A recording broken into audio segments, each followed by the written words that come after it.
Isu bongkakan menteri bekas KPN dilapor polis. Pendedahan bekas KPN tiba-tiba pas U-turn. Muhyiddin didesak pecat Hamzah. Syahir beri jalan untuk kekang lompat parti.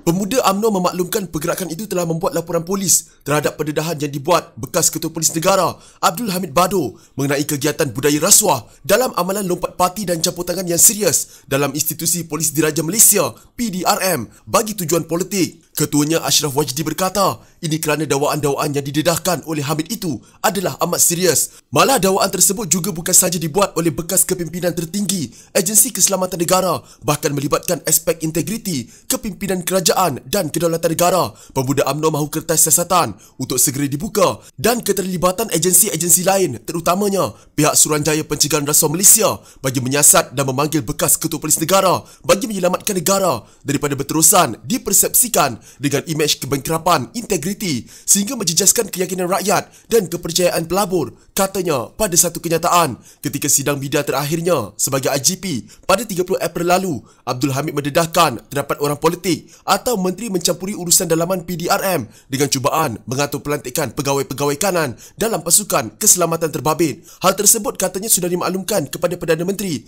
Muhyiddin Yassin yang juga Presiden Bersatu. Untuk rekod, menteri yang dimaksudkan Abdul Hamid mencampuri urusan PDRM ialah Hamzah Zainuddin, merangkap Setiausaha Agong Bersatu. Bekas pengarah cawangan khas Bukit Aman itu kemudian mencadangkan supaya Suruhanjaya Pasukan Polis SPP diketuai oleh tokoh yang bebas dan tidak ada kepentingan seperti hakim atau bekas hakim. Mengikut perkara 140-3 Perlembagaan Persekutuan, SPP perlu dipengerusikan oleh menteri yang bertanggungjawab ke atas PDRM, iaitu Menteri Dalam Negeri. Sementara itu, memetik laporan Sinar Harian, Hamid menegaskan dia sedia memberi kerjasama dan dirakam keterangan jika pendedahannya sebelum ini mengenai campur tangan menteri dalam cawangan khas SB Bukit Aman disiasat. Kata Hamid, apapun berlaku, hasratnya adalah untuk menghalang perancangan menguasai jabatan berkenaan bagi tujuan politik. Saya tengok perkembangan. Kalau nak saya datang beri keterangan, saya datanglah, dan pada saya biarlah kepimpinan Bukit Aman siasat nak tentukan kes jenayah ke terpulang kepada mereka, katanya. Mengulas lanjut, Hamid berkata tidak menjadi masalah bagi dia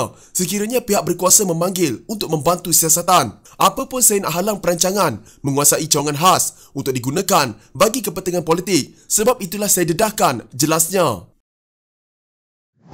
Teguran bekas Ketua Polis Negara KPN Abdul Hamid Bado perlu didengar secara terbuka oleh semua pihak walaupun pedas, kata AJK Kerja PAS Pusat Muhammad Zudi Marsuki. Katanya sekiranya teguran itu demi kebaikan negara, ia perlu dipertimbangkan. Sebenarnya kandungan teguran bekas KPN itu selari dengan apa diperjuangkan oleh PAS seperti termaktub dalam Budaya Politik Matang dan Sejahtera BPMS, Wawasan Induk Negara Sejahtera WINS, Manifesto Malaysia Sejahtera dan model kerajaan teknokrat. Dalam model kerajaan teknokrat, PAS mengusulkan supaya tadbir urus negara dilaksanakan secara profesional demi mengelakkan berlaku gejala politiking sekiranya dikelolakan sepenuhnya oleh ahli politik yang sudah tentu mempunyai agenda politik kepartian, katanya. Menurut laporan Harakah Daily, beliau berkata dalam Manifesto Malaysia Sejahtera dikemukakan PAS bersama Gagasan Sejahtera teras pertamanya berkaitan kerajaan berintegriti dan amanah. Jelas menyebut usaha mengembalikan sistem pengasingan kuasa dengan memberikan kuasa sewajarnya kepada cabang legislatif, kehakiman dan eksekutif. Teguran bekas KPN ini saya lihat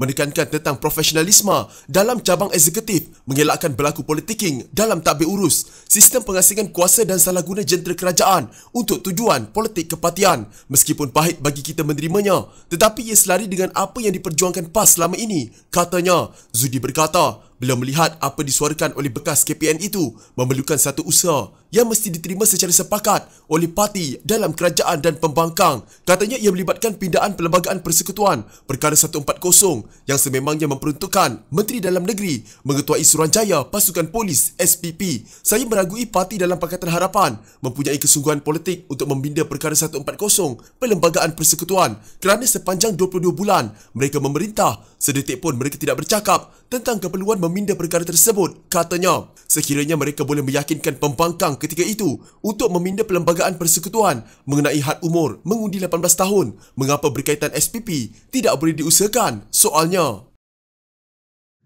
saya ingin menyatakan bahawa 1 Jun 2020 kita telah pun membuat laporan meminta disiasat ketulinan dan kaitan dengan Tan Sri Mahyadin Yassin selaku Perdana Menteri ke-8. Namun SPRM sehinggalah hampir setahun cukup tidak memberikan sebarang update perkembangan yang terbaru daripada apa yang kami laporkan pada 1 Jun 2020 yang lalu. Pergerakan Pemuda Parti Pejuang Tanah Air mendesak agar Menteri Dalam Negeri Hamzah Zainuddin direhatkan atau digantung tugas susulan rakaman perbincangan pelantikan budak kita dalam pasukan polis. Ketua Pejuang Muda Abu Hafiz Salihuddin berkata, langkah itu akan memudahkan Suruhanjaya Pencegahan Rasuah Malaysia dan pihak polis bagi membuat siasatan terhadap Hamzah. Kami mendesak Perdana Menteri Muhyiddin Yassin perlu merehatkan atau menggantung tugas Hamzah selaku menteri bagi memudahkan SPRM dan polis menjalankan siasatan. Rakaman itu diakui sendiri, maka beliau perlu direhatkan atau digantung, katanya pada sidang media di Putrajaya. Terdahulu Pejuang Muda membuat satu laporan SPRM di Putrajaya berhubung pengakuan Hamzah tentang suara di sebalik rakaman audio tersebut. Hamzah dalam rakaman itu antaranya menyatakan sokongan kepada seorang yang dirujuknya sebagai budak kita. Hamzah juga mengesahkan bahawa rakaman audio berkenaan dibuat pada tahun lepas. Hamzah bagaimanapun berkata dia tidak melakukan sebarang kesalahan. Bagaimanapun Abu Hafiz mendakwa bahawa Hamzah tidak boleh membuat sebarang kesimpulan sama ada dia bersalah atau tidak. Pengakuan Hamzah tidak bersalah itu tidak 100% benar. Perbincangan itu di luar Suruhanjaya Pasukan Polis SPP. Apa maksud budak kita dan bagus untuk kita? Beliau bukan peguam negara, SPRM atau polis untuk berkata demikian. Biar SPRM dan polis membuat siasatan secara berintegriti, katanya. Sementara itu, Pejuang Muda turut meminta SPRM supaya tidak mencari ruang untuk melepaskan pemimpin kerajaan yang dilaporkan sebelum ini. Ini selepas kenyataan pengerusi SPRM Azam Baki baru-baru ini bahawa gesaan bekas Ketua Polis Negara Abdul Hamid Bado untuk melakukan siasatan berhubung campur tangan ke atas SPP di luar bidang kuasa Suruhanjaya anti rasuah itu. Menurutnya lagi, SPRM juga masih tidak menjelaskan status terkini laporan berhubung rakaman audio yang didakwa mirip suara Muhyiddin yang mengatakan ahli Parlimen UMNO boleh dipikat untuk menyertai bersatu jika ditawarkan jawatan menteri atau jawatan dalam syarikat berkaitan kerajaan GLC. Saya membuat laporan SPRM pada 1 Jun 2020. Sehingga kini tiada sebarang perkembangan. Kami minta SPRM supaya tidak mencari ruang untuk melepaskan watak-watak ini. SPRM bukan sahaja melibatkan rasuah tetapi juga penyalahgunaan kuasa, katanya. Empat parti boleh lompat, itu hak kebebasan masing-masing. Tidak ada lagi undang-undang yang melarang mana-mana pihak untuk pergi kepada mana parti lain.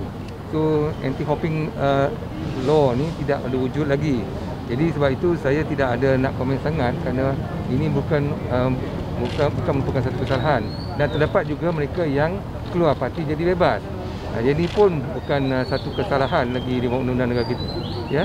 Amalan lompat parti dalam kalangan pemimpin politik boleh diatasi dengan menggunakan sistem pilihan raya semula tanpa perlu melakukan pindaan terhadap Perlembagaan Persekutuan, kata veteran UMNO Syahrir Abdul Samad. Beliau berkata pelaksanaan sistem itu hanya melalui pindaan kepada undang-undang pilihan raya sahaja, bukan kepada Perlembagaan Persekutuan yang prosesnya tidak mudah. Yang lagi menarik, ia sistem pilihan raya semula memberi kuasa kepada pengundi untuk membuat petisyen supaya diadakan suatu pilihan raya semula kerana perbuatan seseorang wakil rakyat seperti melompat parti, kata beliau di Facebook. Semalam, Ketua Pesuruhjaya Suruhanjaya Pencegahan Rasuah Malaysia Azam Baki dilaporkan berkata tiada peruntukan undang-undang melarang mana-mana pihak untuk pergi ke parti lain. Terdapat juga mereka yang keluar parti jadi bebas. Ini pun bukan kesalahan lagi di bawah undang-undang negara kita, kata beliau. Azam berkata demikian bagi mengulas kenyataan bekas Ketua Polis Negara Abdul Hamid Bado yang menggesa SPRM menyiasat dakwaan unsur rasuah berkaitan ahli politik yang lompat parti bagi mendapatkan habuan. Dalam pada itu, Syahrir berkata, dari sudut hak bawah perlembagaan,